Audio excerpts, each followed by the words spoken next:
今朝は東京でおよそ100日ぶりに20度を下回るなど各地で気温が下がりました。今日の朝は全国の6割以上の観測地点で今シーズン一番の気温の低さとなりました。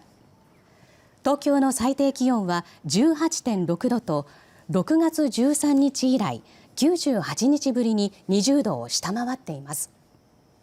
日中も気温はあまり上がらず、東京は昨日より8度低い26度の予想です。一方、南の海上では3つの台風が発生しています。このうち台風18号は週明けに沖縄の先島諸島の南に進む見込みです。高波などに注意です。